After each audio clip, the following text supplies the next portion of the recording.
समंदर जितना खूबसूरत दिखता है, अपने सीने में उतने ही खौफनाक रहस्य छुपाए रखता है। कभी कभी ये समंदर किनारे पर कुछ ऐसा लाकर खड़ा कर देता है जिसे देखकर करोड़ों लोगों की रूह कांप जाती है। कुछ ऐसा ही हुआ था जून 2011 में माया नगरी मुंबई के सबसे मशहूर जुहू बीच पर। सुबह सुबह जब लोग जुहू बीच पर टहलने निकले तो उन्होंने कोहरे के बीच समंदर में एक विशालकाय परछाई देखी। एक ऐसा दैत्याकार जहाज जो बिना किसी नाविक, बिना किसी कैप्टन और बिना किसी क्रू मेंबर के सीधे मुंबई की तरफ बढ़ा चला आ रहा था। देखते ही देखते मुंबई के तट पर एक ऐसा रहस्य आकर रुक गया जिसे आज भी it ghost ship of Mumbai कहा जाता है। इस जहाज का नाम था MV विजडम।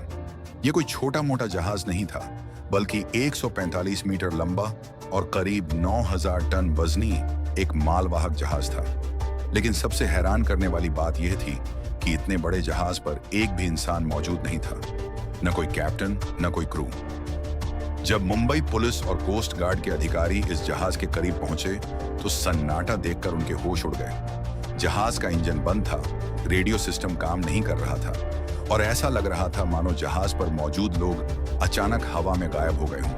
पूरे मुंबई शहर में यह अफवाह फैल गई कि जुहू बीच पर एक भूतिया जहाज आ चुका है। लोग डर के मारे समंदर किनारे जाने से कतराने लगे। भाग 3, कैसे पहुंचा यह जहाज मुंबई? असली कहानी। लेकिन भाई, क्या यह वाकई कोई भूतिया घटना थी या इसके पीछे कोई गहरी साजिश थी? जब कोस्ट गार्ड ने इसकी जांच शुरू की तो इस घोस्ट शिप का असली और चौंकाने वाला सच सामने आया।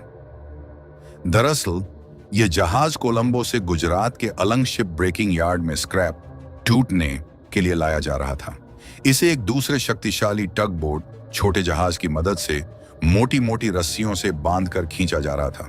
लेकिन जब यह जहाज अरब सागर में पहुंचा तो मौसम बेहद खराब हो गया। समंदर में ऊंची ऊंची लहरें उठने लगीं और तेज तूफान आ गया। उस भयानक तूफान में दोनों जहाजों को जोड़ने वाली वो मोटी केबल अचानक टूट गई। केबल टूटने के बाद MV विजडम समंदर की लहरों के सहारे लावारिस होकर तैरने लगा। तूफान इतना खतरनाक था कि उस छोटे जहाज के क्रू ने इसे दोबारा पकड़ने की कोशिश तो की, लेकिन नाकाम रहे। अंत में लहरें इस 9000 टन के लोहे के पहाड़ को घसीटते हुए सीधे मुंबई के जुहू बीच पर ले आईं और यह जहाज वहां रेत में बुरी तरह धंस गया। यह मुंबई की सुरक्षा के लिए एक बहुत बड़ा खतरा था। बिना किसी इजाजत के देश की आर्थिक राजधानी के सबसे पौष इलाके में इतना बड़ा जहाज आकर धंस जाता है और हमारी सुरक्षा एजेंसियों को भनक तक नहीं लगती। देखते ही देखते जुहू बीच एक टूरिस्ट स्पॉट बन गया। हजारों लोग इस भूतिया जहाज को देखने के लिए जुहू बीच पर उमड़ पड़े। स्थिति इतनी बेकाबू हो गई कि पुलिस को धारा 144 लगानी पड़ी। इस जहाज को वहां से हटाना कोई बच्चों का खेल नहीं था। ये कई हफ्तों तक जुहू बीच पर फंसा रहा।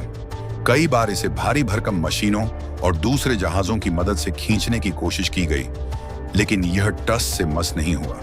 आखिरकार एक ऊंचे ज्वार हाई टाइड के दिन भारी मशक्कत के बाद इस जहाज को समंदर में वापस खींचा गया और इसे इसके असली ठिकाने गुजरात भेजा गया। भले ही विज्ञान और प्रशासन ने इस जहाज का सच ढूंढ निकाला हो, लेकिन आज भी मुंबई के लोग जब 2011 के उस मंजर को याद करते हैं तो उनकी आंखें फटी की फटी रह जाती हैं। वो कोहरे से लिपटा हुआ लावारिस जहाज आज भी मुंबई के इतिहास में द घोस्ट शिप के नाम से अमर है।